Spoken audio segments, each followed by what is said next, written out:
जिक्र तेरे यार दा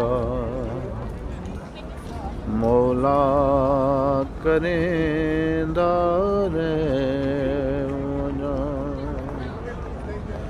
तू भी राजी मैं भी अपना हाँ ठरेंदा रहना।